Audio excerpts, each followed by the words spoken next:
karakia. Tua ki ranga, tua ki raro, tua ki waho, tua ki roto. Ka rongo te ao, ka rongo te po, humai, huai, te a ki ai. So loosely, unite above, unite below, unite without, unite within. Listen to the world, listen to the night. Now we come together as one. So thank you everybody for attending. Looks like we've got a almost full house. Grant has just joined us. We have apologies from Councillor Montgomery, put in by Rosalie on behalf for lateness. She is currently on her way, but so she'll join us at some stage, hopefully. Is there any other apologies? I don't think there will be because everybody's here. Can somebody move the acceptance of Margaret as a late for lateness, please? Deputy Roach, seconded Councillor Hawes. All those in favour?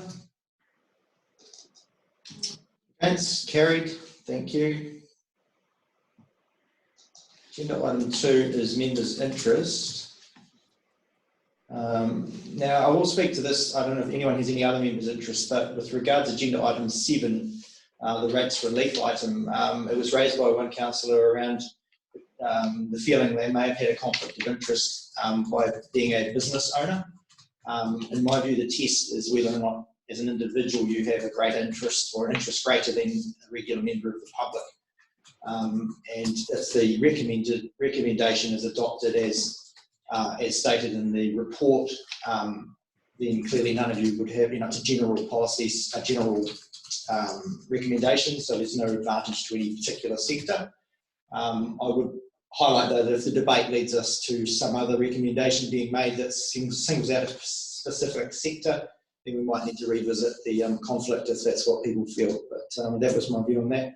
Does anybody have any other conflicts on any other items on the agenda? Nope. All right. So we go to agenda item 3, confirmation of the minutes. The minutes of the 26th of February 2020 and also the minutes of the 24th of March 2020 to be received. Does anyone have any issues with anything to bring to our attention with the accuracy of those minutes? Councillor, nah. You're on mute, Rob.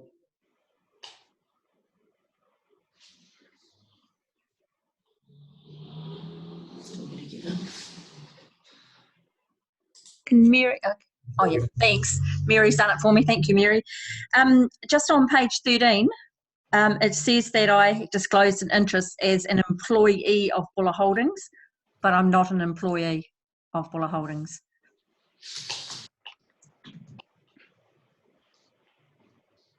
So if that can just be, I'm an employee of Westry Services. Anyone else have anything from either sets? Deputy Roach. Yep, thanks, Mr. Mayor. So page 14, this is in relation to Councillor Nair as well. It's the second resolution around housing for the elderly, in which it says to appoint Councillor Nair to represent the Buller area, but it actually should say the Westport area, because if you follow the next resolutions, it talks about Anungahua and Northern Buller. So each of the wards were represented. Yeah, I see what you're saying. Have you got that, Mary? Mm-hmm. Yeah. Anything else? Ned.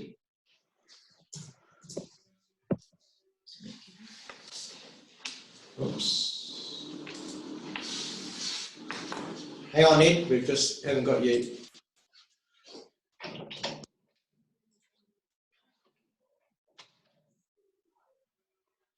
Hang on.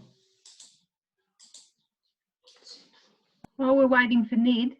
He's right, I think. Hang on. Yep. Yep. on the committee chair update, that's wrong. What's in there, it should read that not, oh, hell. Hang on, I'll get it. It's down where the Pounamu mining is, and it should read Ngāti Waewae has commenced mining and extracting Pounamu, and is looking at mining 3 areas.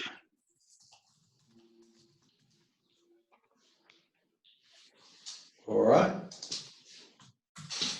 You got that, Mary? Yep, great. Thanks for that, Ned. Deputy Roach, you had something else? Oh, sorry, Robin, Councillor Nah. Yeah, just on page 23, the target should be 1.3 million, not 3.1 million. Wishful thinking on our part. A bit of dyslexia there. Alrighty.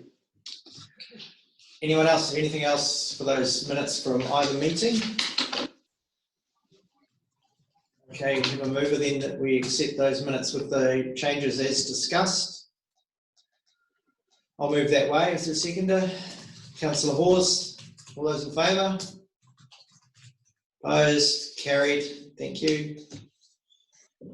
Agenda item number 4, council agenda timetable. Take that as read, I think. If there's any questions around that for Sharon? Nope. Do we have a mover then, please? Councillor Weston, seconded Councillor Bougen. All those in favour? Against? Carried. Thank you. Right, agenda item 5, the Reefton water supply upgrade. I might go straight to Mike if he wants to introduce this paper. There's a lot of reading there, and I note quite a number of questions from councillors to clarify different aspects of the paper. So, Mike, it's all yours. Thank you, Mr. Mayor, and good afternoon, everyone. I just had some key points to take you through. Fundamentally, this paper is seeking funding approval to commence a tender process for the proposed work package, and that would run in parallel with a consultation process during the upcoming annual plan. And there are 2, I guess, key aspects around the recommendations. The first is the compliance issue, and that's primarily to enable council to lift the precautionary bore water notice that's in place, and the second is around network improvements, and so the technical report, the attachment, goes to identify many options, but then to prioritise them into a staged delivery, and really to package them in line with some budget of availability. Chlorination is a key consideration here, and that's actually at the centre of the compliance component. And there would have been, or there have been some other Q&A circulated to councillors and some follow-up responses around that. Just finally, around the recommendations themselves, so if I could break them up into recommendations 1 and 2 are about the proposed solution and the implementation strategy and seeking council's approval with that in principle. Recommendations 3 and 4 are the funding aspects and the required amounts, but broken into 2 parts based on the priorities that have been recommended. And recommendations 5, 6 and 7 are more the formalities for staff to proceed with under council instruction. So that's sort of a broad brush of the paper, and happy to take questions. Any questions for Mike on the paper? All right, I'll ask him one. Not getting off that easy. Your views around the effect of approving this in relation to our application to the ground infrastructure. Is the potential for that to weaken the claim there if it's formally funded already? It's hard to say. I would feel that by council approving the intention to proceed, so particularly recommendation 1, would be a strong signal to central government that one way or another, council is committed to the problems, being compliance and improvement requirements for the system. What we've seen in other contestable funds from various parts of central government is that when you can demonstrate funding commitment, so skin in the game, then it's viewed positively. So I don't know the answer, but certainly the intent to proceed would, from a CIP perspective, show that the council is committed, and I think that transcends also to the Canterbury District Health Board, as far as council being, showing by resolution that they are aware of what needs to be done, and in principle, as far as the solution's concerned, agree that this is the way forward. Right. Second questions, if that's okay, both around, and I don't want detail and such, but high levelly around the pressure reduction part of the plan. Just around the, do we know enough about the general reticulation around the effect that might have on the supply to the long laterals and things like that, and the ability for the pressure reduction valving and things to cope with nighttime and daytime, and demand curves and things like that. Is that being part of your analysis, or is that yet to come? Yeah, so that has been considered. Fundamentally, the issue around the pressure is that it's we believe it's driving a lot of the water loss. So the higher the pressure, the higher the network loss of water. Now, to reduce the pressure in the way that's been described, will need to be carefully done. I think even to have some, I suppose, got guidance that what we're seeing in Reefton is twice, maybe 3 times more than what's required. I don't think that means an automatic setting to that kind of target. I think that the principle is about having the means that is within the assets itself to reduce pressure and find that balance that still provides all consumers with the target service levels around flow rate and pressure. And the point is that any reduction is good, but conscious that we don't know everything about the reticulation, and that's because of its age. We don't know exactly what problems, what situations might come up when we start doing the adjustments, and that will be the care needed in the commissioning of should that component go ahead, is just making sure that we've got a good commissioning plan that allows the adjustments to be done in a methodical way, so that there's no consumers who are not getting at least the minimum service level from the system. So I think the other aspect, just briefly discussed in the paper around also the Q&As that were circulated post, is just a separate consideration about having metered water once the pressure and water loss aspects were under control. That's all tied into that option F. Yep. Question from Councillor Hill. Yeah, just a quick question. Just reading this, if you're going to be chlorinating the water, will that mean that the recently installed UV filter will become redundant? Yeah, sorry. Yeah, so the chlorination is what they call a barrier against recontamination. So at the treatment plant where the UV happens, the water leaves the treatment plant safe. So it's been filtered and treated, including the UV. What currently happens in the network is that it enters the reticulation and it gets recontaminated. It gets recontaminated with, well, through means of which there could be many and varied risk factors. For example, leaks in the pipes, which allow sort of drawback into the system, and so the chlorination, safety part is more about keeping the water safe. So the treatment is to make it safe. Chlorination is to keep it safe against any number of threats. So they go together. Thank you. Councillor Bougen? Yep. You're on mute. Okay. Hi, thanks for that. The two things. One, this chlorination.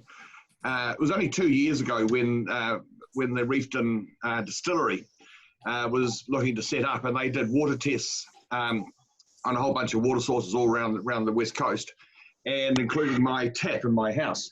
And the purest water of all their samples was actually from the tap, and it was deemed to be 100% pure at that point. So clearly, if the pipes are in good order, then there is no need to chlorinate. And we've been forced to chlorinate because of the leaks in the pipes and the drawback and all the other bits and pieces. Is it possible, and I'm aware that the health board are now saying you have to chlorinate water or leading that way, but is it possible that if we can get all the pipes up to a good state, that you would not need to, you could withdraw the chlorination at some point? Mike? Well, so theoretically, if you had all brand new pipes and you were treating water and you didn't have any transgressions, perhaps you could demonstrate to the District Health Board that chlorination wasn't necessary. I suppose that's not Reefton's story. Reefton's story is that it's got ageing infrastructure, it's got a recent history of transgressions and E. coli, and as best as we can determine, that's happening in the reticulation. And the way we know that is because the chlorine additive at the reservoir is not showing up at the extremities of the reticulation. This is what they call free available chlorine. The levels that they are testing for aren't... It is the old one. Not the old version. Oh, sorry. I forgot I was on main. I forgot I wasn't on mute. Yes. So for example, you might get the free available chlorine levels that the District Health Board require at the reservoir, but then you go in to a test point at the extremity of the network, and that chlorine level has gone. It's not there anymore, so it's been lost somewhere in the system. And this change in the architecture to make sure that the chlorine added to the system goes up to the reservoir, can dissolve and properly disperse, and then distributed right through the network. And then the dosing is based on making sure that at the very ends of the network, it is still registering the FAC levels, the free available chlorine levels that the District Health Board are setting, and then and only then will they consider lifting the precautionary boil water notice. And I suppose fundamentally that's the option here, to stay as we are.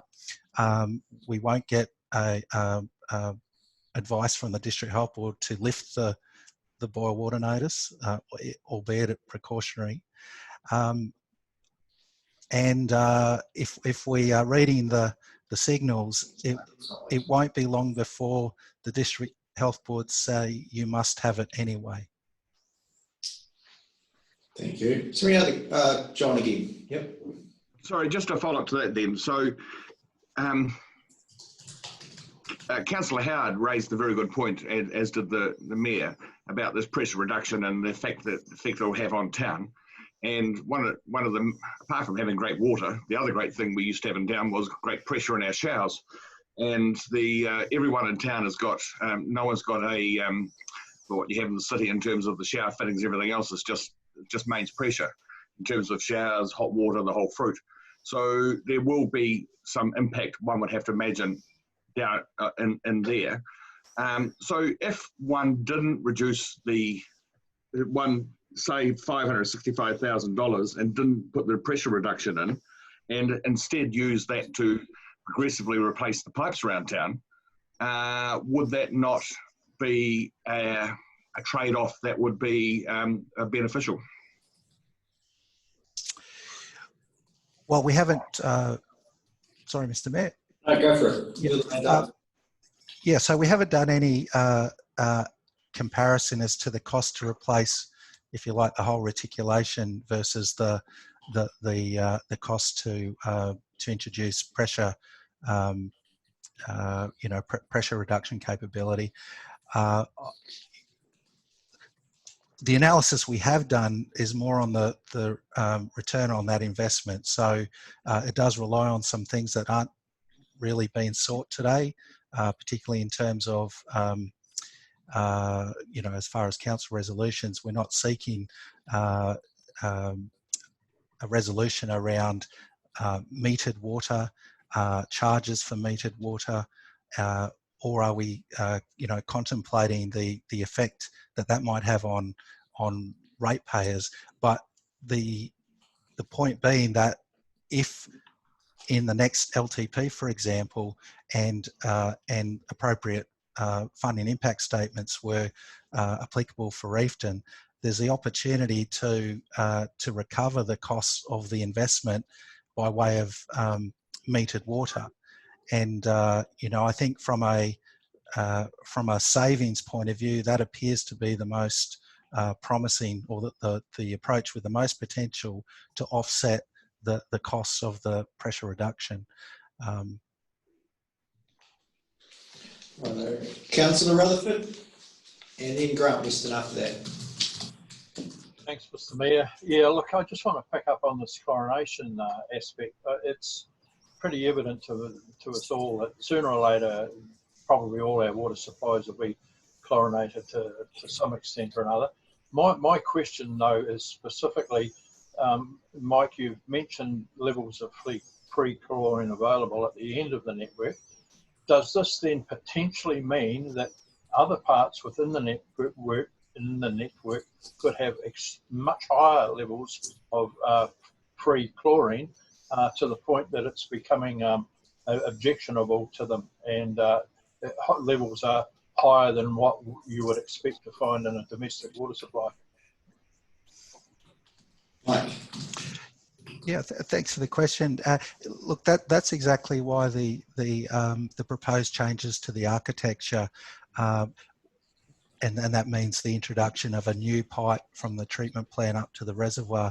Because what would happen if we push the chlorination straight into the reticulation with the current network, it would not be possible to get an acidic water, with levels of chlorine, odour, taste, and so on, to consumers' acceptance, and still get the FAC levels, much further away. You would have to, accept quite a lot of, issue with the water quality at the beginning of the, or closest to the treatment plant. So the way around that is to deliver the chlorinated water first off to the reservoir, where it's allowed to disperse and dissolve and properly mix, so to speak. And then it's distributed from that central place down the falling main into the network, so that essentially everybody's getting close to the same water. There wouldn't really be a noticeable difference from the first recipients to the last recipients, because it's essentially in the reservoir, it's at its proper FAC level. Thanks for that. Councillor Weston. Thank you, Mr. Mayor. Just Westport's water pressure, I assume, is around about £140. What, by interest, is Reefton's? Right. Yeah, so at the treatment plant, we know it's measured at 600 kPa. That's, Okay, yeah, so that's about 120, is it? Something along that, yeah. Right. John, Councillor Bowden.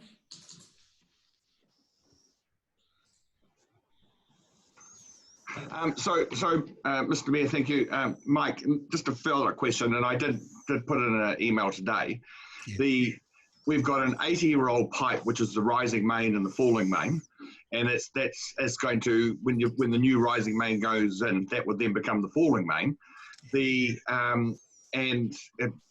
tests have been done, the wall thickness is fine, and this, that, and everything else, and simply by water's not being pushed up under pressure means that it won't be leaking as much. The point is, it is an 80-year-old pipe, and when you get to that age, you're going to have to be replaced at some point.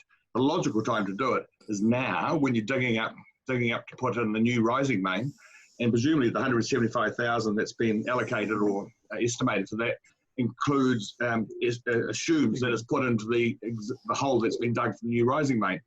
What to go and replace it afterwards is going to be, you have to dig it all up again. It's going to be way more than that. And is it not short-term thinking to assume that an 80-year-old pipe is still going to be good? Yeah, and everything up to now has said that it's past use by date. So I don't quite know, I haven't clarified my question too well, but you get the gist of it. Thank you. If I could clarify, maybe, Mike, is there estimated life for the 80 years? Like, has it got another 20 years in it, or what's the view? Is that the simplest way? yeah, so it is a very good question, and we did give a lot of thought to whether we should recommend it. I mean, the answer to the question is simply a matter of priority. If 175,000 was something that councillors wish to spend in addition to the other recommendations, it's not a bad idea. But I suppose at some point you have to try and draw a line somewhere, and the 175 is based on doing it at the same time, so doing options D and E together. So essentially two parallel lines that run the same alignment from the treatment plant to the reservoir. To do it at a later time would be far more expensive. I'll just assume double. So it is a question of timing. The condition of the asset itself, we can only base it on what we know. We haven't dug any sections up to do a physical inspection. We've only done non-destructive, testing, and that just means wall thickness examinations and some back of the envelope water loss calculations as described. So, hey, it's all down to how much budget could council recommend to spend. If there was a decision to do it, now is the best time. There's no question. Councillor Hawes. You unmute him. Yeah, okay, so look, Mike, I believe back in your presentation in Reefton to the public, or to the community board public, you said that the lifespan was, it was 60 years, and then with a potential overrun of another 20 or something. So we're already out at the very end of what the estimated lifespan of that rising main is. And I mean, I think that wouldn't have changed since last time you said it, I guess. So what's a wee bit concerning here is that already the figures show that the lifespan is exceeded, reached right to the very end of its possible lifetime, and in 20 years past its serviceable life. So, it is of a concern that you're not going to do that now. Another part of what I'd like to ask you, so I mean, maybe you want to answer some answer around that. The second part of it is that we're being asked to accept the full solution. So there's some issues around parts of it, but we're being asked to accept a full solution as opposed to agree in principle to a full solution. So we're not going to undertake this whole solution this coming year even. It's going to be funded. We're being asked to approve it, the funding over time. So I'm just wondering why we're not agreeing in principle, which should allow us to proceed with you know, the whole plan over time. But we agree at each point in time what we're signing off to.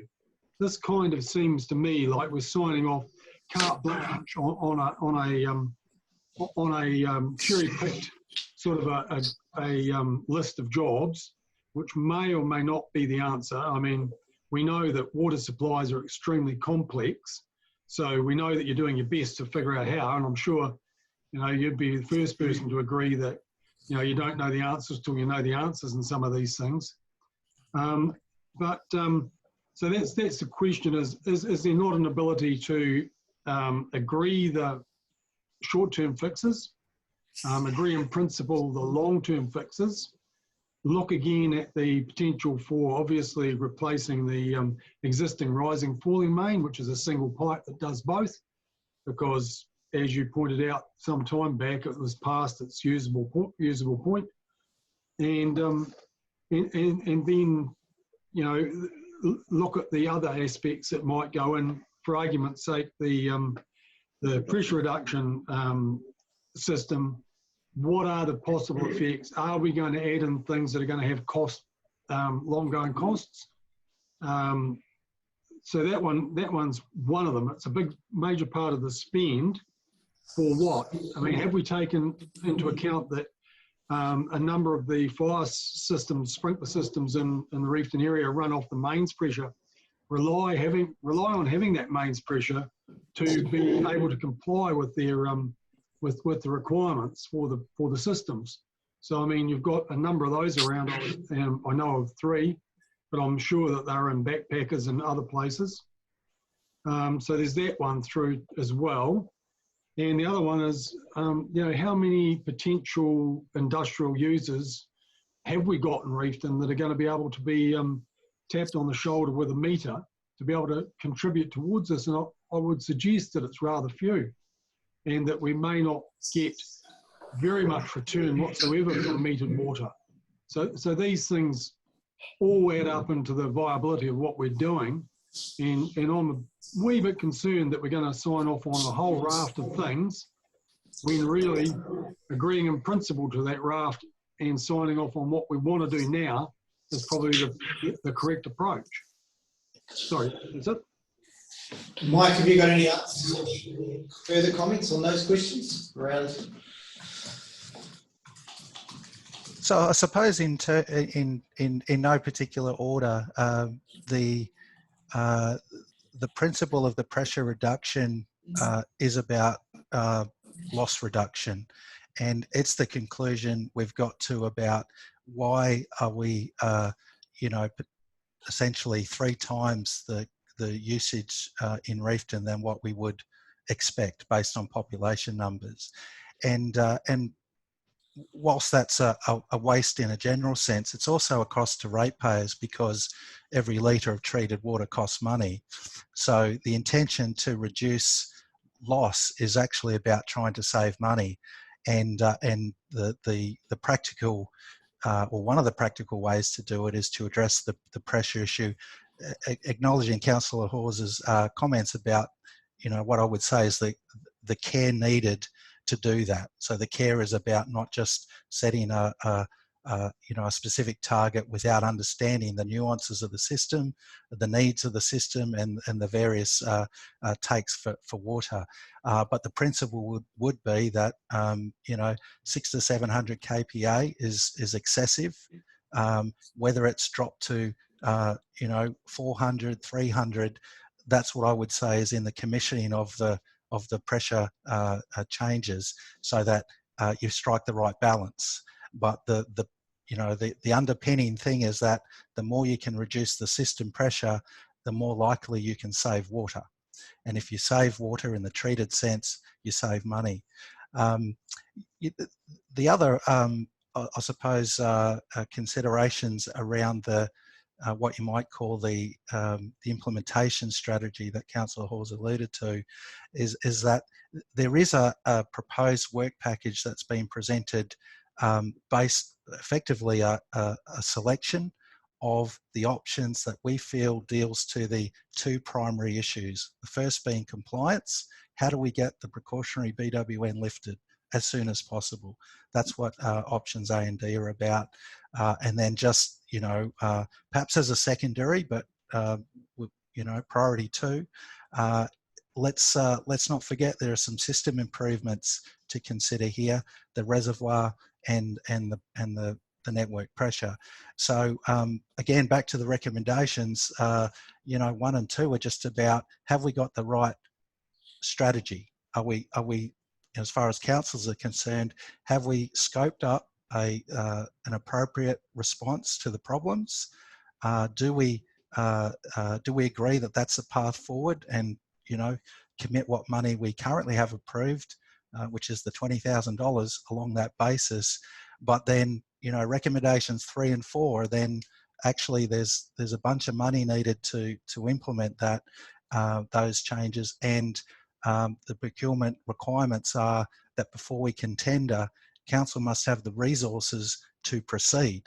Otherwise, from a procurement perspective, we're not following best practice and potentially legislation.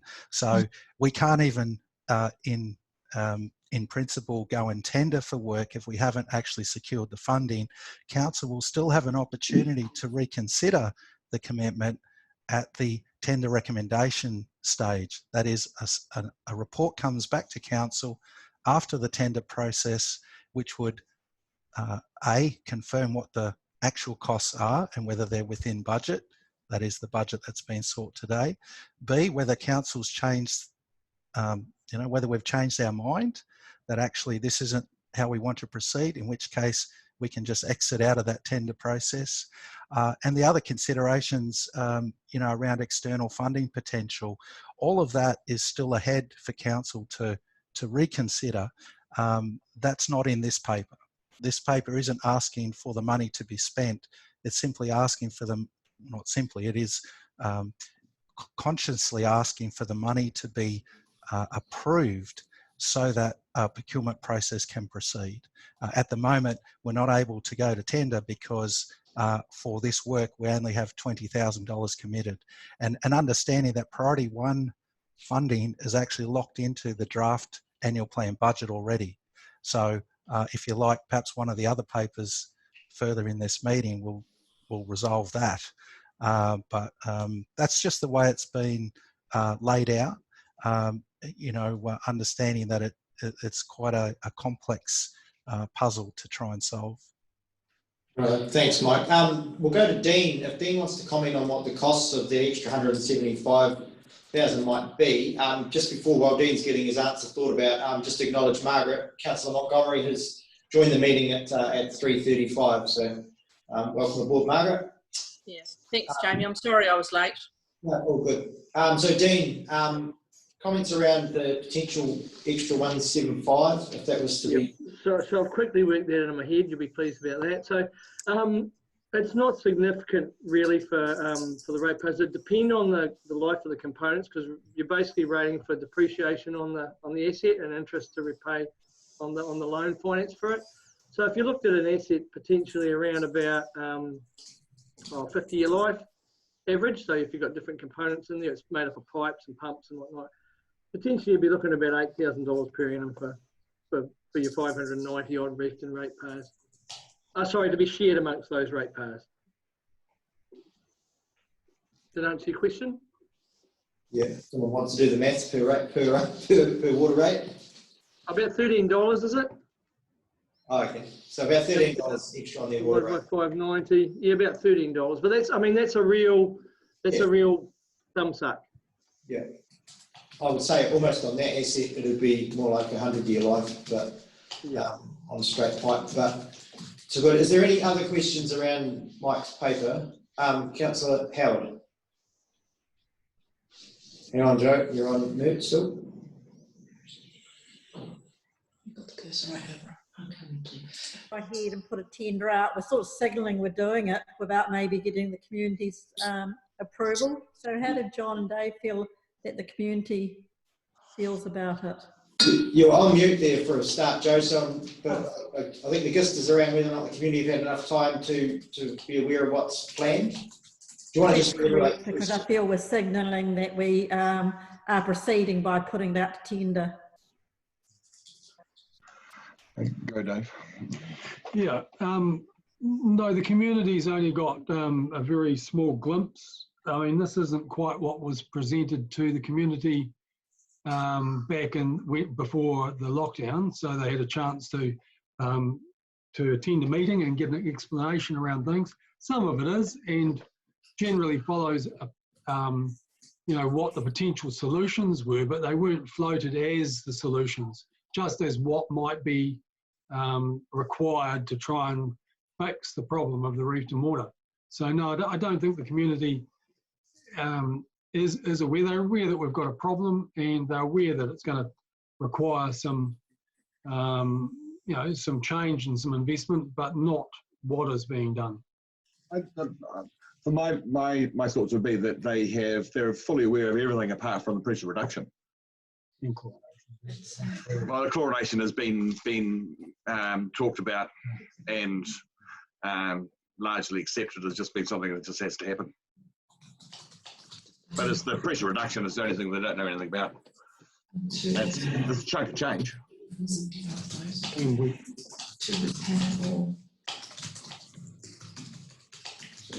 Four. Yeah. All right, you didn't have anything to add there, Mike, on that one? No. Well, I suppose just the equation that as I've said before, pressure reduction equals water loss. So I think the principle of water loss has been certainly a known issue in Reefton in my time, but yes, correct to say that the solution to the water loss hasn't been tagged to pressure reduction until this technical work has been carried out. And just while I'm here, I did want to acknowledge the efforts of staff.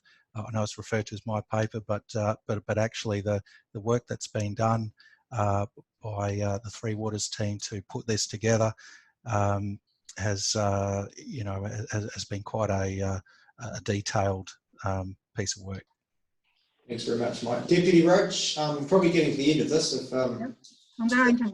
That's where I'm getting to. So just listening to everybody, and it seems sensible to me at this point, because there's still quite a way to go down, as Mike has explained, through the tender process, and then what comes out the other end of that around costs and so on. So it seems at this present time that the right thing would be to include option E, which is constructing the new rising main casting pipe. I don't know all the technical terms, but it's after listening to what's been said, it seems very sensible to put that in the resolution, and I would suggest that that gets added to resolution 4, recommendation 4, and I will move all 7 recommendations with the inclusion of option, sorry, I've got to go back again, option E added into number 4. So I'd be happy to second that. So that would make option 4 essentially read as written, but with in brackets be option B, F and E. Would that be what you were thinking? Correct. The addition of 175,000 onto that. Oh yeah, and 175,000, yeah, onto the dollar amount to cover that. Yeah. So that's moved and seconded. Is there any further discussion quiet on that? Okay, all those in favour? Oh, sorry, just before we go there, is everyone happy to take the whole package? So 1 through 7. So yeah, good. Okay then. So with that change as moved and seconded as an alteration, all those in favour? Opposed? Carried. Thank you. Unanimous as far as I can tell. Thank you, everybody. Thank you, Mike. Thanks. Right, agenda item 6, the draft annual plan and consultation document to be adopted. We'll go to Dean for any comments or further things. He's had a number of questions from councillors and what have you. He might be able to sum those up and introduce the paper. Thanks, Mr. Mayor. So I guess the first thing really, it's been a difficult context to put together the back end of an annual plan with the COVID-19 lockdown. It's made it a bit more challenging. So I'd really like to thank all the staff involved in that. It's been a real challenge, and I think they've risen to the occasion. That involves staff from a lot of different departments as well, not just finance. I think what we've got in front of us is a prudent annual plan. I'll remind the councillors that we're at the workshop that we started off the process with around about $600,000 of costs that we hadn't budgeted for. And what I mean by that is costs like insurance. There was also some costs around movements in interest rates, which was a loss for us due to our fixed and floating ratio and the ratio of term investment. So we're looking at around about 600,000. So what we've done I think the organisation's done a really good job absorbing those costs. Overall, I think we've got a really low general rates. We're only collecting 0.6% more than we did in last year's annual plan, which is pretty insignificant. Targeted rates is the remainder of the total rates we collect that make up the 2.2%, and most of that is Westport Water really, and that's been well signalled. The tunnel upgrades have been signalled to the community, over the last year or so. The other one there is the increase in the solid waste rate, which is a result of the cost of dealing with recycling, which has also been topical. I think also it's important to realise that both government and local government have got a responsibility or a role to help kickstart the regions when we come out of this, and it's really important that Bull is in a strong position and it's got an annual plan that gives us some capacity to do that. It's really important. And obviously for the new councillors at the table, the draft annual plan is only one part of the process. There's an ability to adjust the draft annual plan through the submission process before we adopt our final annual plan at the end of June. So that's about it really. Thanks, Mr. Mayor. Thanks, Dean. I'm just thinking about how we best handle this. I'm quite prepared to move 1 to 4 and then open up for discussion if there's a seconder. Yep, Deputy Mayor. And so I've moved the adoption of the plan recommendations 1 through 4, seconded by Deputy Mayor. We'll open up for discussion now. If anyone has any discussion on the annual plan report, Councillor Rutherford. Yeah, thanks, Mr. Mayor. I'm not quite too sure how to articulate my concerns in terms of these recommendations. I don't think any of them actually will capture what I want to talk to fellow councillors about. You obviously know that I've already floated the idea that we should look at having an absolute minimum impact of our rate increase this year, and including as low as 0. I just want to suggest to fellow councillors that there are tools available to us to do that without actually changing the service level that the plan provides for. In fact, in terms of the plan itself, I think it's a good plan. I think it helps move the district forward to where we want to be. So I'm not suggesting any changes. I really acknowledge the team have already gone through the plan with a fine-tooth comb and looked at cuts where where they look as though they could be done with having a minimal impact. I'm talking more about the way the plan is funded. There are precedents in place, and some of you councillors who are on this council will recall back in 2013 that there was a $500,000 smoothing effect applied at that time to be carried forward to future years. And in fact, in that particular instance, it was dealt with by the incoming council the next year and covered off in full. So there is a precedent there in terms of how you can deal with these things. We also know, and it's a tool that's been used frequently and often, and that's in regard to our targeted rates with our closed accounts. They don't zero out every year. In fact, I've heard from our CE, Sharon, that some of our current accounts are already overdrawn in the negative. it is an interesting point because we don't get to see those numbers. So it makes it a little bit more difficult for us to actually decide and determine what our rate increases are going to be when we don't understand or are not familiar with the balances that are within those targeted within those closed accounts.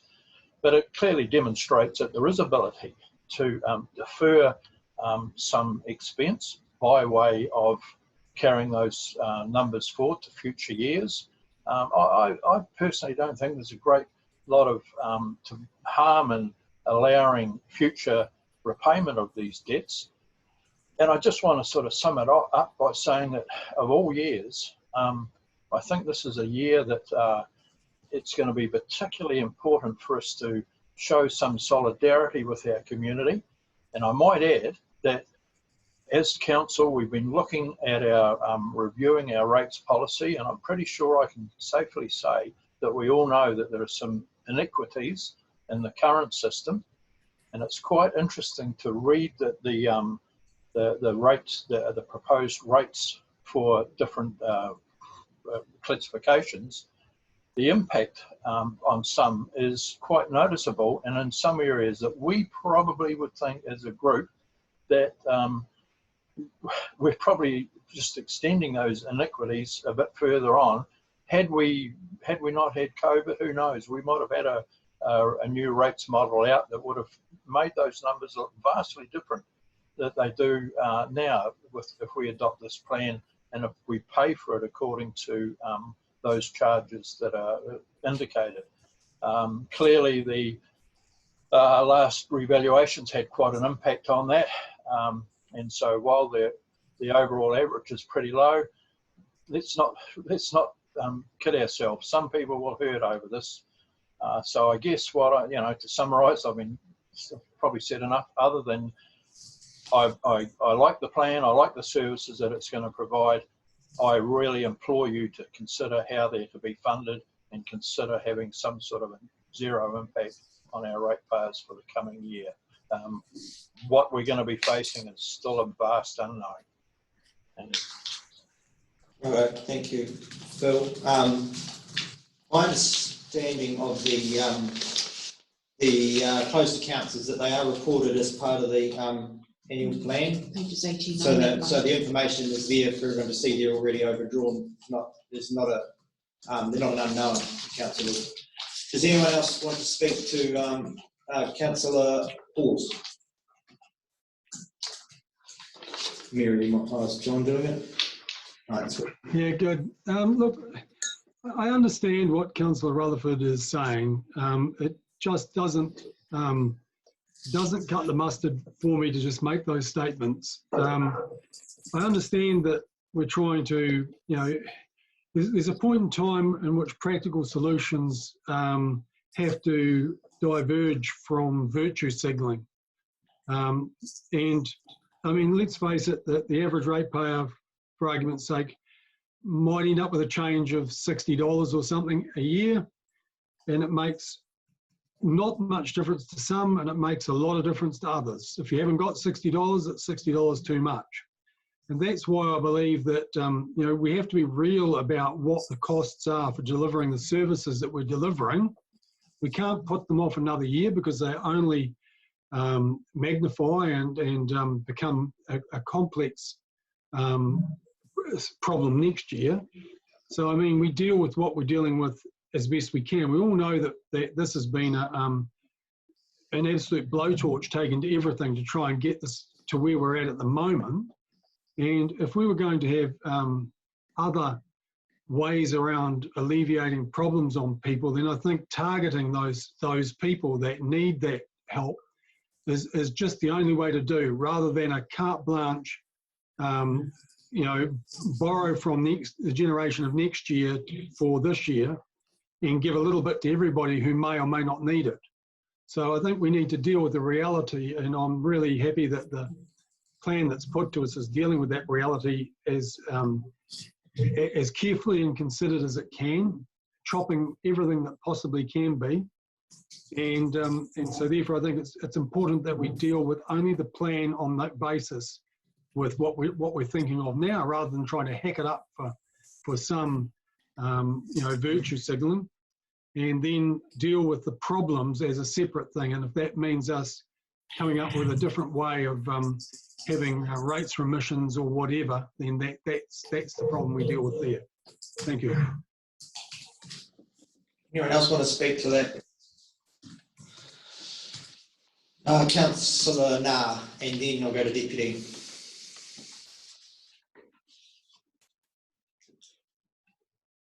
Oh, she's is she still there? It's on mute. There you go. Thank you. I think that, to be honest, we have already reduced the rate rise. It was going to be 3.3 or 3.5. So we have actually taken action to reduce it. And I do remember when the first year in council, we got hit with the smoothing from the previous year, which was about 500,000, and it was a real pain in the somewhere region. And so I'm not keen to do that. If there was any other way that didn't end up costing you in the next year, I'd be for that. But at this stage, I couldn't agree to it. Sorry. Thank you, Councillor. Deputy. Thanks, Mr Mayor. I'm of the same opinion as Councillor Hawes and Nah. That when we came into council in 2013 and we found to our absolute horror that 500,000 had been carried forward from the year before as the smoothing effect, it was a real shock to us, and I'd be absolutely opposed to ever doing that again or encouraging any other council to. It's only delaying the inevitable, and I think that similar to targeted rates, I think that all you're doing is taking it forward to next year, so I'm opposed to that. I think a lot of effort's been put into this annual plan. We have made some cuts in order to relieve some of the increase. And also, let's not forget that we've got agenda item number 7, which talks to rates relief provisions around COVID-19. So I think we can address some of those there. And I think there is an opportunity there if there are severe cases of hardship, that they can be addressed. And I think that we need to look at it from that point of view. So I'd be opposed to any change to the increase. Thank you. Councillor Montgomery. Thank you. I'm probably in favour of Councillor Rutherford's suggestion. There are a few items in the plan that I think will be talked about by the community, and I think they should be. To have an average rate rise of 2.1, whatever it is, that's okay, but the reality is that's average. It also means that some people will be paying 1, others will be paying 3, 4 or 5%. This year is different from other years, and I know I think I was on council when we did the softening, and there were reasons behind it. They were hard decisions we had to make. I think this year is a year ahead of us is going to be really tough. I think it's going to be really tough on council, but I think it's going to be tougher on our ratepayers. At the moment, if you look at the unemployment rate and things like that, they're talking at the moment, we're going to be going into a 3-tier approach. We're in the first tier at the moment. The second tier of unemployment will be happening at the end of June. And the third part of it will be September, October this year. And it's going to be the potential here on the West Coast and the whole of New Zealand is going to be excessive. But here in the Buller, there is potential for some quite bad situations to happen within our rate paying base. Our commercial area, there's a large section of it at the moment which is actually really not even commercial, and yet they are going to be one of the highest rated of the increases that are coming forward in this plan. I would like to see us do something which is going to make life easier for everybody, especially in the next 12 months. Thank you. Councillor Bougen. Final speaker on this, I'll sum it up, thanks. Thank you, Mr Mayor. I think the key thing here is we don't know what we don't know. We don't know what the effect of this is going to be. There's probably going to be further handouts from the government to those who are in trouble. We don't know that yet. They're already talking about different things. We're back to work quicker than we ever thought we were going to be. There's been huge subsidies being paid. A lot of our constituents are still working through the whole process. And yes, there's going to be some pain. It's indubitably the case. But until you actually know what the issue is and where it lies, you can't plan for it. So to just say that we're going to wipe a 2% increase for everyone, when maybe it may just be a very small proportion of the constituency need the help, and that's covered adequately in terms of the rate plan that we're going to be talking about in item 7 or whatever it is. And then you've got the central government funding, which and Twyford has openly said that he won't be offering any assistance to any council that cuts their rates. So we've got to go on as per normal and then deal with it as it comes to pass, would be my opinion. Thank you. Thanks, Squire. I was going to sum it up now, but Rosalie, I see you had your hand up. You got something different to add? Yes, no. My problem is, well, I agree with Phil and Margaret that yes, I don't think we should have hollow words. I think we should put some substance behind them and say, yeah, we really do care. As far as bringing our rates down, the biggest area of the increase is targeted rates. I have already mentioned that if we cut back on depreciation to help that, and in particular the Westport Water, bearing in mind that I've spoken to Dean, and accolades to Dean. He took the steam out of me yesterday, so top marks to Dean. But the thing is, it's a closed account. The biggest number of affected ratepayers, and in particular commercial, are going to be through their targeted rates. And keeping that in the closed account, funding only for the capital for depreciation will help. It might bring it down another % within the targeted rates, but at least it shows that here we are, we really do care and we are doing something. Fully acknowledge that it's 3.6 down to 2.2, but it's the targeted rates that hit hard. We're not deferring anything, and it's still keeping things in a closed account. And I believe that's where we should be going. Just technical question. Can I go to Dean, if you're comfortable, Dean, to tidy up this depreciation discussion around deferring depreciation effectively? Yeah. Well, we can't under our policy really. Like we've done depreciation to death. To be fair, like we're at the situation. If you recall the conversation around the Solid Energy Centre, where we weren't funding depreciation to save money there. I mean, that's as the building gets older, you have to fund the replacement some other way. So it's actually a two-edged sword. And the key point really is around the balance. So if you've got $1 million overdrawn in Westport Water, which is the key increase for your targeted rates, you still have to pay it back. So all you're doing is just deferring it to a later year, and you don't know what's down the track. So for at the moment, it might seem the difference between a 2.2 and a 0 isn't significant, but say there's some things that occur throughout the year that we've actually got a rate for next year. It's like the smoothing thing. It was the worst thing that ever happened, council, because it locked in an increase to the following year. And that's what effectively you're doing if you postpone a 0 rates increase.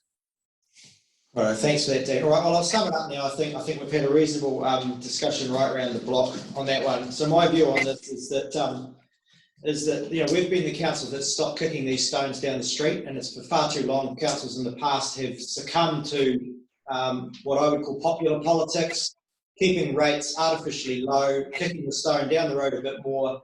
And we've been the council, and it started under Mayor Howard, to be fair, around some of the water work that was started, to pick up those stones and deal with them ourselves. And I think that's what we need to keep doing. We have an obligation to maintain that long-term strategic view.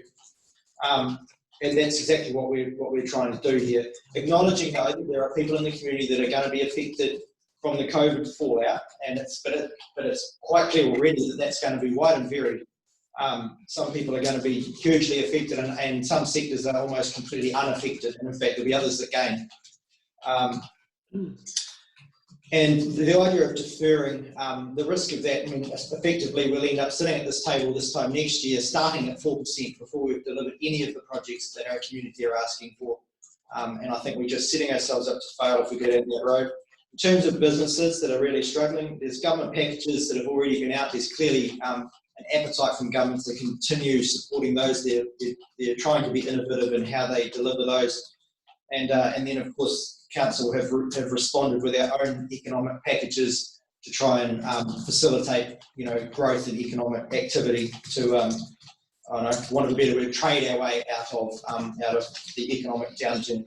So from my view, we went to staff. Staff initially came back to us with a draft plan, I think, that was looking at something like 4 to 5, might have even been more % higher.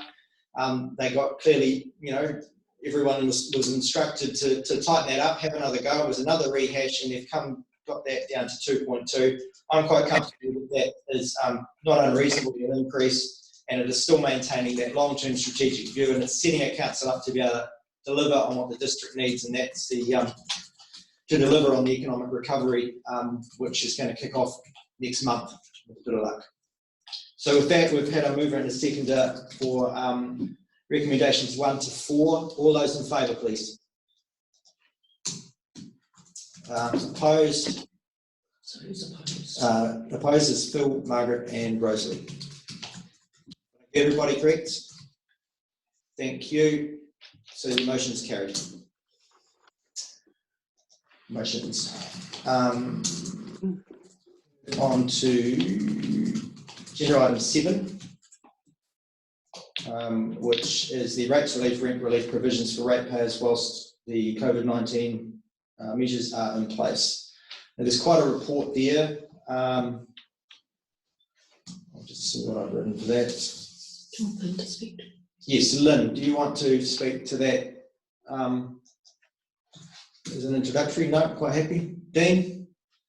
Dean wants to? Cool. So thanks, Mr. Mayor. This was I'd like to thank Lynn for pulling this together. It's taken a bit of thought, and there's been quite a lot of work going into this, particularly around looking to see what other councils do, which is really important. So it's reasonably straightforward. There's two parts to the paper. It's got a remission policy in place, which talks about 2 things. One's a postponement policy, effectively, where you're not penalising someone to pay their rates over time. And the other one is a part of a policy that's a rates and extenuating circumstances policy. The rates and extenuating circumstances policy is a policy that not many other councils have got. You've got to be really careful utilising that one, because it's designed to be on a case-by-case basis, because potentially if you're looking at blanket approaches, the financial implications to councils can be huge, and you can see from some of the examples used in the costing what that could be.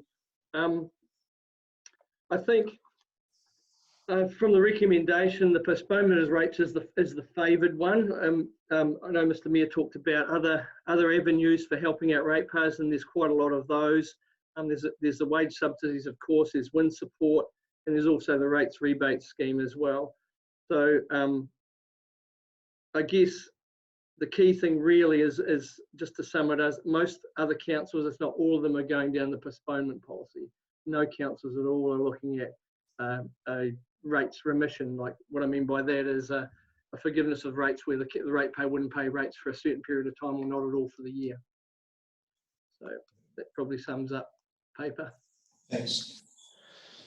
So I guess to introduce it further, I think it's I'm going to support all three recommendations as written. Again, similar to the comments I made on the previous paper, is that it's clear that the effect is going to be varied, and I think a uniform remissions policy, effectively is helping out some sectors that actually don't need to help out. Examples, agriculture effectively is completely unaffected by COVID, to be honest. I'm in that industry myself, and it's not having a significant effect on incomes or operations whatsoever. And even when you look at some of our wage earners, there are a number of sectors of the mine workers, for instance, largely have been on full pay and are now back at work. So there's some sectors that are going to be obviously affected significantly more than others. And then if you look at the superannuitants and those on benefits, effectively their payments were increased by the government. And so again, the financial effect of COVID is not clear to me on that sector either, which are often the ones that come to our attention in terms of difficulty in paying rates. So it's not diminishing, the damage that the COVID and economic situation can have on Bulla, but again, I think it's just extremely varied. And so for that reason, I think I'm quite comfortable that we do have ability for people to defer that for essentially the deferral for 6 months without penalty, and then we have the ability with the extenuating circumstances policy to pick up those that really are just unable to meet their obligations, and they come to our attention, and they do now in extreme instances of hardship. Is there anyone else who has any comments on that? Councillor Rutherford, and then I'll go to Councillor Howard.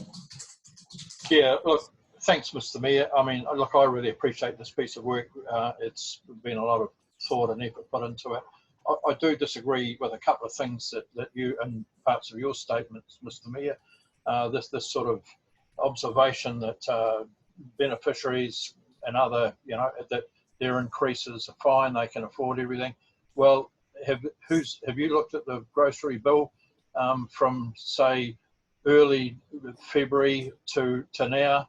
All those specials are gone. Some of these people who have been struggling will continue to struggle. And I don't think it's fair for us to assume that because there's been a small percentage increase that they're going to be fine through all this. But let's put that aside. What I don't see in these recommendations is that we want to utilise the ability to remit rates in the event of extenuating circumstances. If those recommendations, in fact, there is in the paper itself, it suggests that we shouldn't be doing that. There's no question in my mind that we have some extenuating circumstances within our ratepayers, and I believe that we should somewhere include the option that if they present a case and those circumstances are found to be extenuating, that we do have the ability to remit some of their rate going, for this last quarter, and that's obviously what we're talking about at the moment. And I asked the question earlier of Dean about, when is a commercial operation not a commercial operation? Well, pretty clearly that's applied in the last 5-6 weeks, and for however long we don't know. Some of our commercial operators haven't been that. They haven't been operating as a commercial enterprise. I believe that we've got to look at their situation and maybe utilise that extenuating circumstance policy that's there if we choose to use it. In terms of what other councils are doing, I couldn't care less. We're Bulla. We can make choices for ourselves. We have that ability. It is, as Dean pointed out, the policy's there. I believe we should make sure that we have the ability to utilise it if necessary. We're talking about the last quarter of rates. They don't fall due till the end of June, whatever it is. We don't know what the situation's going to be. There'll be a lot of businesses that are not reopened by then that are paying commercial rate. I'd even be happy if we looked at, what's their multiplying factor at the moment? 4, is it? Something like that. So if they haven't been operating as a commercial enterprise, what's wrong with charging them the standard rate of 1 and remitting the difference between that and the commercial rate if they have clearly not been operating as a commercial enterprise? We can only do that if we do utilise the extenuating circumstance policy, and I believe we should leave the door open that we can look at that. So just for clarity then, Phil, because my understanding of the recommendation is that policy is, we're not suspending that policy. That's there, that's in place and always has been, and if there's genuine extenuating circumstances, they apply. So we're not removing anything that exists now. So exactly what you're suggesting we should have is there. So just to be clear on that. Councillor Howard. I think it's a whole of toolbox approach, and I think they've done very well in the paper in presenting that there are a whole lot of solutions for people. So I actually commend the approach where you've got individuals coming to staff and individualising how they can be supported. I do query we've put down instalment 4, we've specified that, whereas being involved in retail in the past, I know very much if you don't have that body of income at winter, it's not really until the Christmas period you get to recoup it. So I'd be, yeah, definitely that 6 month, but maybe we need to be looking at the first instalment of the next year's rates too. Maybe a bit more flexibility there. And I know the staff show a lot of compassion, so I actually trust them to work with individual ratepayers. And I realise that what they give out in remissions, the rest of the ratepayers is going to pick up. But I think as a community, I think the ratepayers would support some of that support for people that are really in need. Just, I want to make a point, Mr. Mayor, please.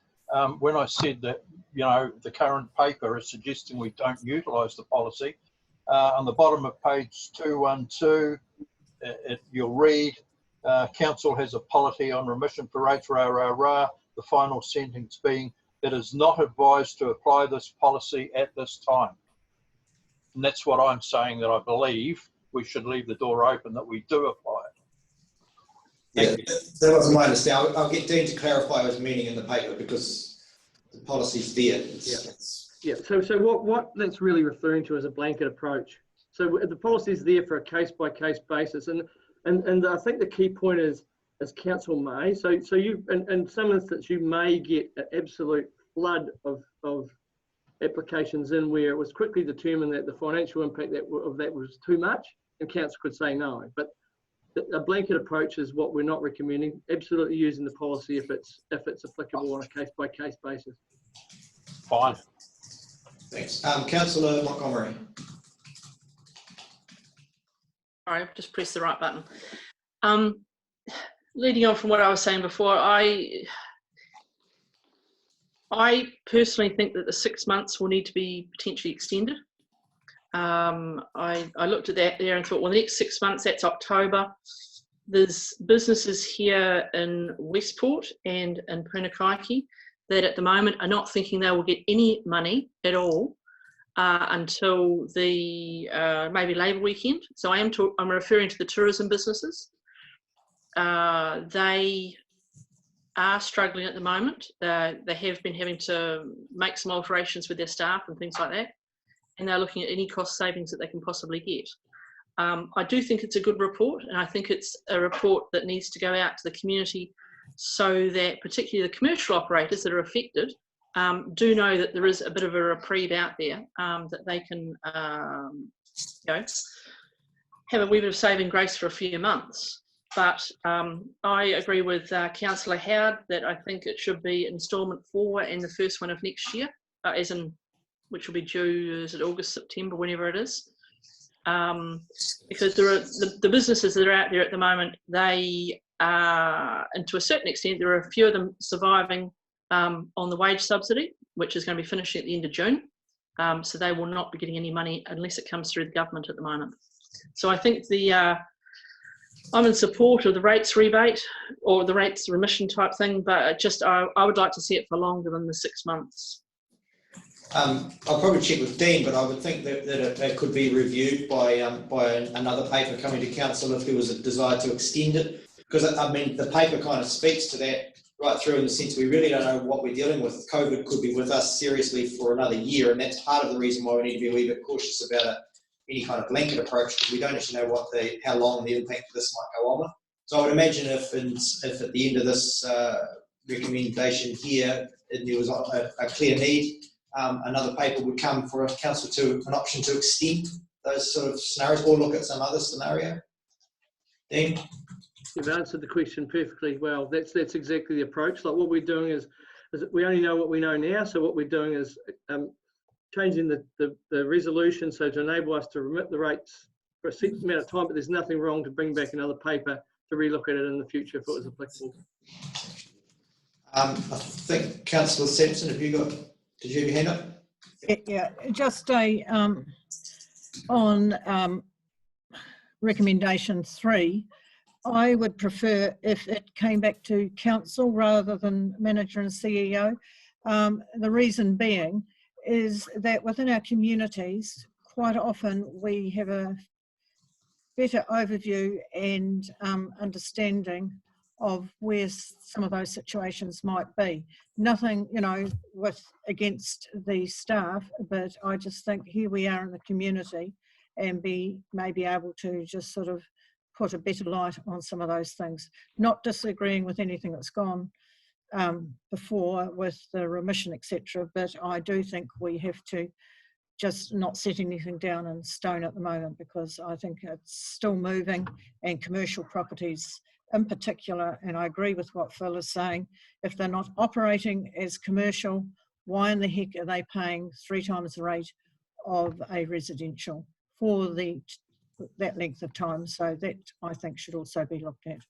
I'll just go to Sharon for a comment on the negotiating of rent in cases of rent. Yeah, thank you, Councillor Sampson. In terms of, it's a fine line, isn't it, between governance versus management, and I suppose part of the paper is that governance giving that delegation to what is quite an operational. That doesn't preclude us having conversations with individual councillors, particularly if a request comes in with regards to rates in their area. And quite often when that does happen, I do phone individual councillors for a chat around those individuals. So certainly not preclude you from the conversation, if that would help give you any confidence. Thank you. Councillor Hawes. Councillor Hawes. Maybe Yeah, just I'm quite happy with what we've got here. I think it pretty much gives a blueprint for going into the immediate future. I'm happy with the fact that we can bring another paper and we can change or alter it, because that's how we should be. We need to remain flexible here so that we're able to give the best benefit to people that need it without adversely handing out stuff and affecting others. So no, I'm more than happy with that. I'm more than happy with the fact that the CEA and Group Manager Commercial and Corporate Services decide on the rent relief. They've got all the figures there. They can tap into other staff recommendations. They have the understanding of how it's going to affect rates going forward, etc., etc. So I don't think that we should be dealing in those nuts and bolts. I'm happy it gives us the levers to move forward. So would you like to move that? Would you like to move that way, Councillor Hawes? Yes. Move, Councillor Hawes. Do we have a seconder? Deputy Roach seconded. There's no further discussion on that. I think we've all talked that one round. If everyone's quite happy with that. So that's 1 through to 3, 1, 2, and 3. You happy with that? Yep. No further questions. Okay, all those in favour, please. Opposed? No. Carried. Unanimous, I think. Yep. Thank you, everyone. Agenda item 8. It's the proposed changes to the Local Government Funding Agency. A lot of documentation in the agenda pack for this one. Dean, I might just let you describe this straight off the bat. Thanks, Mr. Mayor. So this paper really, it's a paper that LGF has to take out to all of the shareholders in the LGFA, so there'll be all the different councils, to actually enable them to action lending straight to CCOs if required. So, for example, in our case, we may never want to use it. In fact, we can't, because we're at the limit of the borrowing of 20 million before we'd have to become a guarantor to go any further. It's not likely we would use it with our CEO without taking that step. And if the CEO wanted to use it in their own right, then we would need to be a guarantor and also approve it, which is one of council's lever for controlling the debt level in the CCO. So it's a pretty straightforward paper. It's only procedural, really. It's just to enable LGFA to action that actual, I guess, provision to lend to CCOs throughout the country. Thank you. Does anyone have any questions for Dean on that paper? Councillor Rutherford?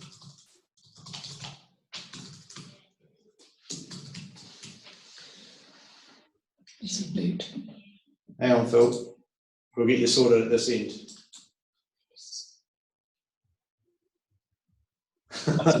Oh, there we go. Oh, no. There we go.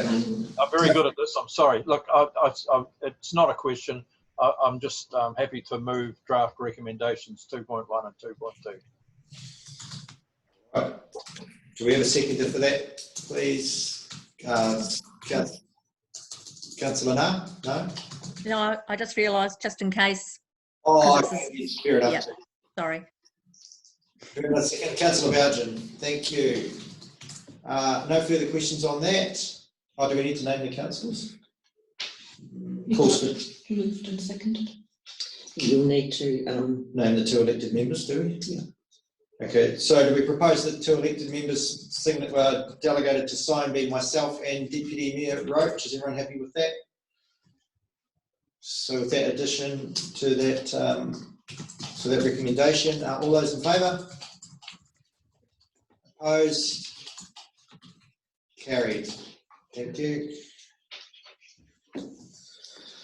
Right, agenda item 9, reserved a whole subcommittees. Now, there's been a whole lot of work gone into this.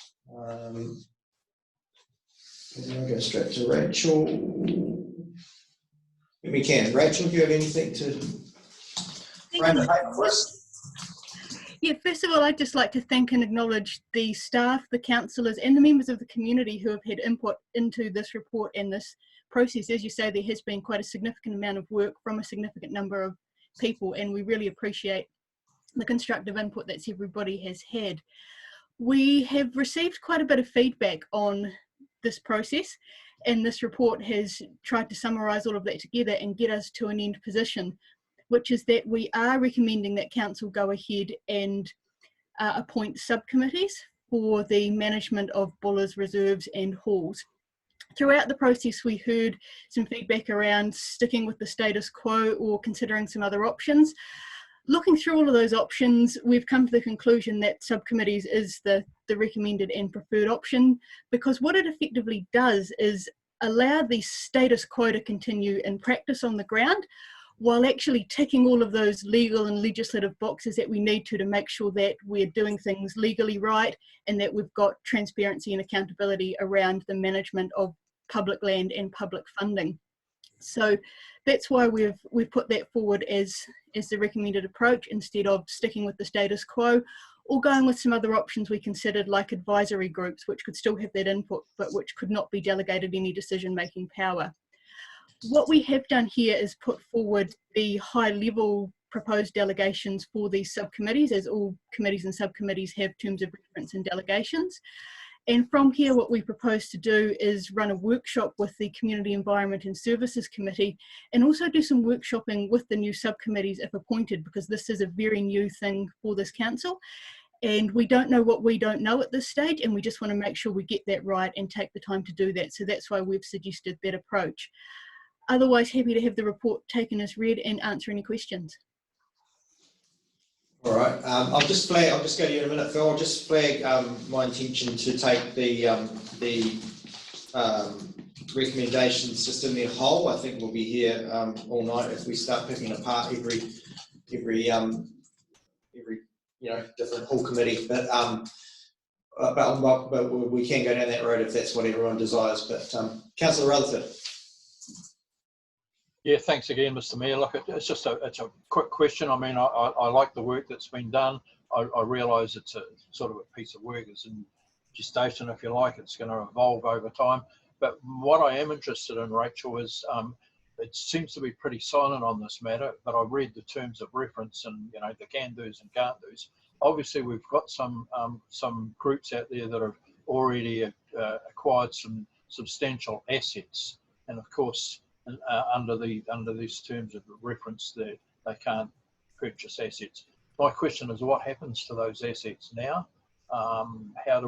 Who's responsible for the ongoing maintenance, etc., etc.? Is this now fall back wholly on council? No, these are exactly the sorts of things that we want to work through with having the more detailed terms of reference and delegation. So one thing we've already signalled in the work we've done on this is that we're effectively going to need a set of delegations for each individual subcommittee, because we have such different settings across the district. So we've got some that have got campgrounds, which obviously have significant assets, versus things like the Omar Domain, which is effectively a patch of grass.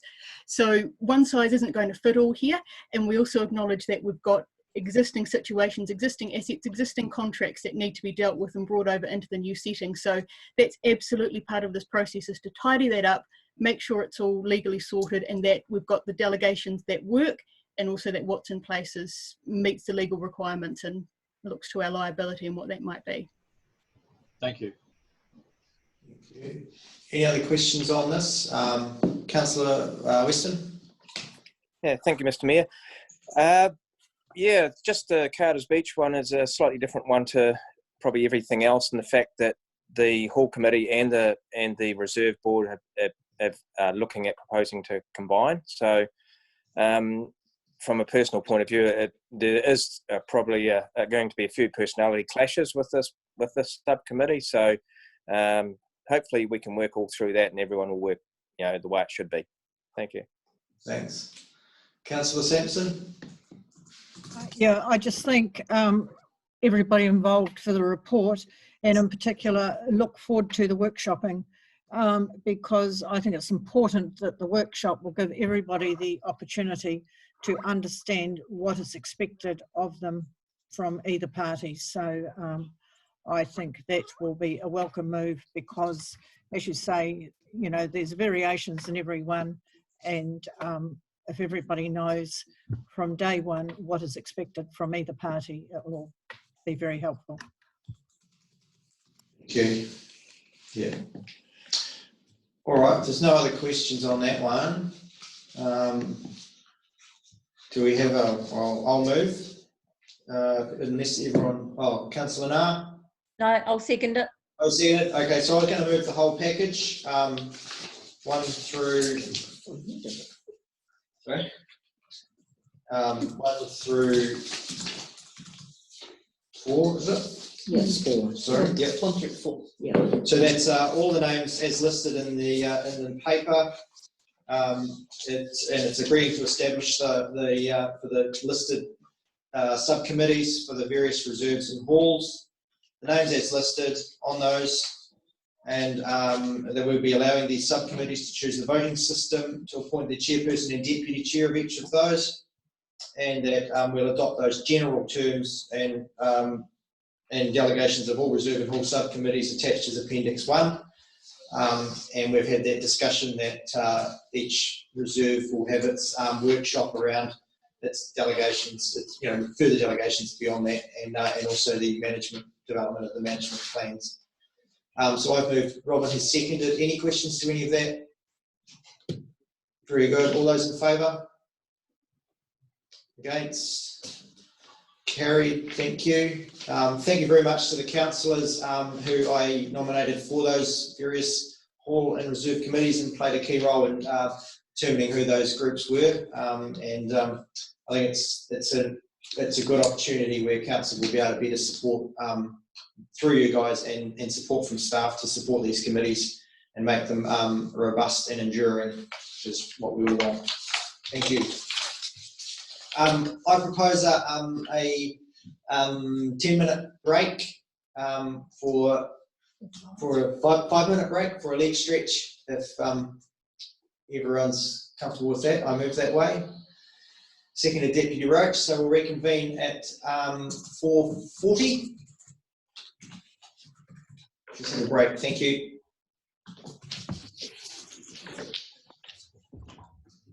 We'll just need to pause video. The record. Oh, we haven't got Martin. We haven't got Lee. Oh, yep, we have. Good.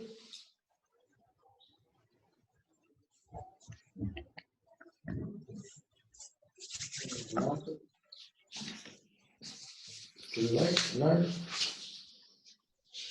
Yeah, just coming. All right, we'll reconvene at 4:41. And we're straight on to agenda item 10, the local governance statement. This is very much a procedural statutory requirement of council post-election, and so this is just giving effect to that. I note, and this is a question, I guess, for Rachel, that the recommendation 2 that it's publicly available before the 12th of April, so we're already beyond that. Do we need wording in there to reflect the lateness due to the COVID-19 situation, or do we take that as written? Or? Good spotting, Mr. Mayor. Yes, this paper was originally written for the March meeting agenda with dates to match, so yes, it would be very sensible and appropriate to update those dates. Nope. That's all. Does anyone have any questions on that paper for Rachel? Councillor Rutherford and then Deputy. Yeah, thanks, Mr. Mayor. Look, it's just a relatively small question. The paper talks about bylaws, the various bylaws that are in place with their review dates. I've just got a question around the banning of liquor in public places bylaw. I thought that the last council reviewed that policy.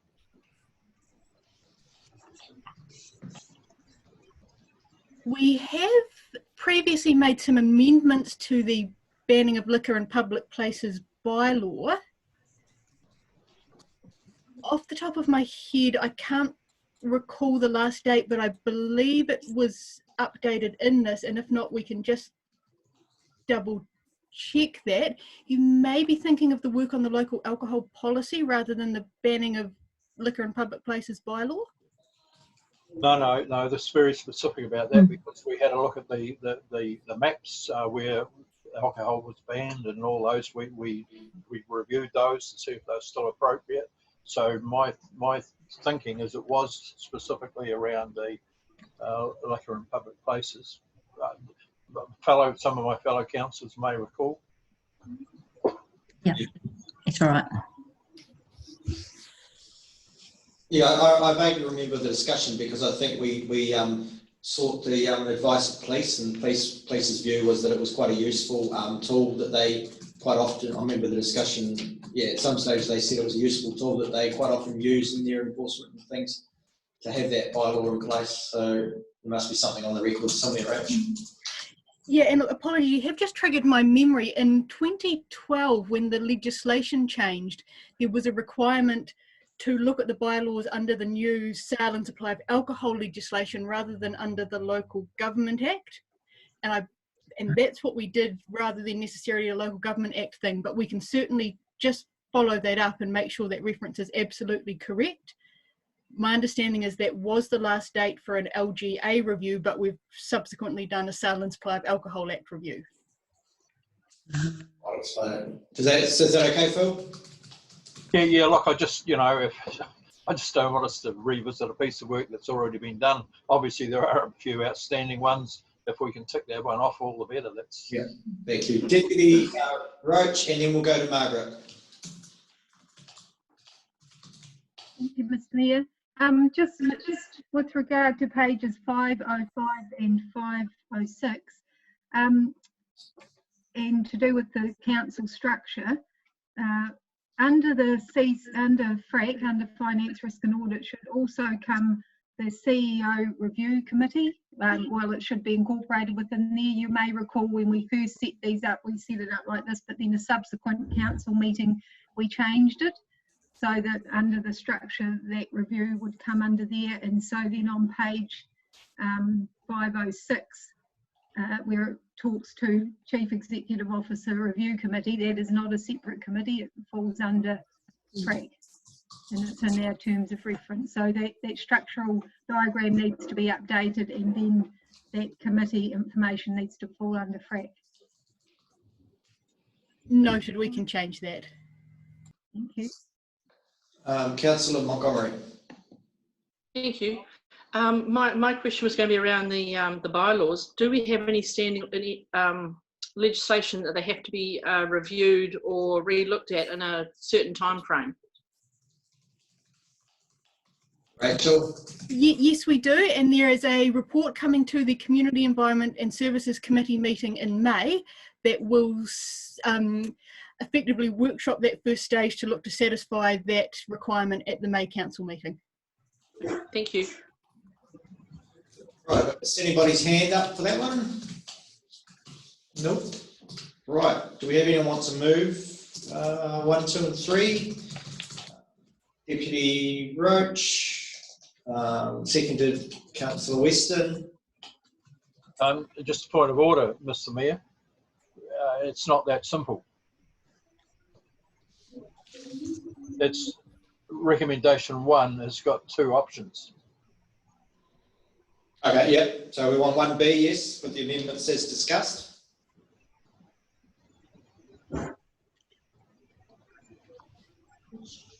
Correct, yes. Yes. You happy you've got the amendments that have been, you've got them noted? Or do you want to read them? Do you want them included in the recommendation? It would be sensible to include in the recommendation with amendments to the review date of the banning and liquor in public places bylaw and the movement of the CE review committee under BRAC in the governance structure. All right. Happy with those changes? Who moved it? Deputy? Oh, and Grant, yes. Yep, good. So with those changes, the others are all as written, I think. So all those in favour? Opposed? Carried, thank you. Right, number 11, agenda item 11 is the request for council to act as grantee for an access strip easement for the painkiller track at Reefton. This is something that's come to our attention that is probably otherwise usually a staff matter. Sean, do you want to speak to this paper? Or? Yeah, Dave here. I'd just like to say that I do have no financial interest, but I am involved with the track through Department of Conservation.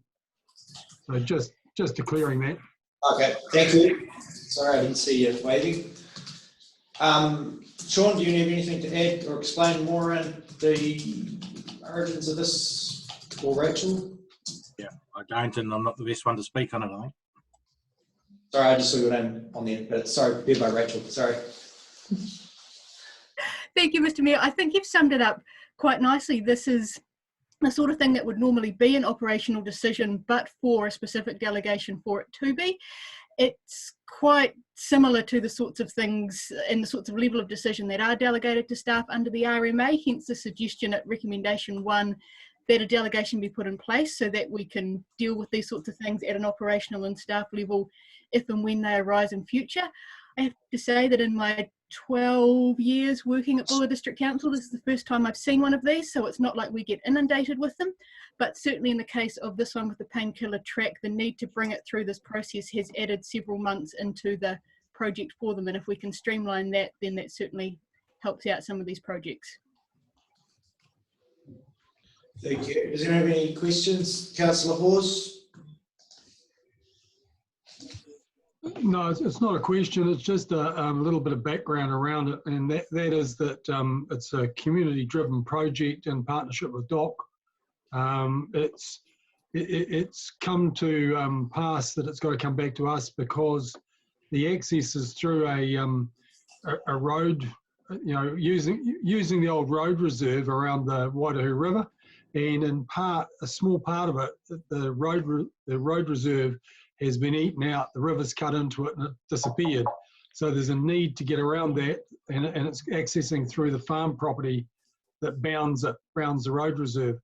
And the need is for the council the council to then be the recipient of that easement and be the administrator of the easement, being that it's added to road reserve for public access through road reserve. So there's no biggie here, it's just a simple requirement because of the fact that the road reserve's gone down the river in that little section. All right, thanks for that. Councillor Rutherford? Yeah, thanks, Mr. Mayor, and perhaps Dave can answer this if Rachel can't. I noticed that in the actual agreement itself, it talks about what you are permitted and what you cannot do in terms of using the easement. And it talks about you're not allowed to take animals on, with the exception of those described in clause 3.5. 3.5 does not mention any animals at all. Is it fair to say that people using this track will not be allowed to take their dogs? Rachel? You have correctly picked up a typo in that template easement document that we were sent through, that we are following up with the Walking Access Commission. This is one of their standard use documents. That is something that would be agreed to between the track project and the landowner around this area. So at this stage, my understanding is there hasn't been a specific decision on that. But Councillor Hawes might be able to fill in more on that. Yeah, I think there's no indication. I mean, controlling the way that stock and stuff move down these areas is obviously needed to be in those easements. So, but I don't think there was ever any intent that you couldn't take a dog for a run through there. You know, it accesses around the back through the road reserve onto the Painkiller, and it's then in Victoria Conservation Park, which is an area where hunting with dogs and stuff is permitted. So I don't think there's any intention to remove dogs from the area. Okay, I'll just point out then that'll need to be calculated. Thanks for that, Councillor Rutherford. All right, do we have anyone wants to move number 1 to start with, which offers the delegation for this to be done in future by staff? That's my understanding. I'll move that way. Do we have a seconder, please? Councillor Romana. Any further questions on resolution 1? Councillor Rutherford. Yeah, thanks again, Mr. Mayor. Look, I'm just a bit unclear as to why it needs to be delegated. And by Rachel's own admission, it's the first time it's come up in all this time. Given that it seems to be a blanket approach for potential staff delegation for a range of issues that, you know, many of them covered under our planning, do we really need to delegate this, or isn't it not appropriate that these matters come before council so we know what's going on? Rach. Thank you, Mr. Mayor.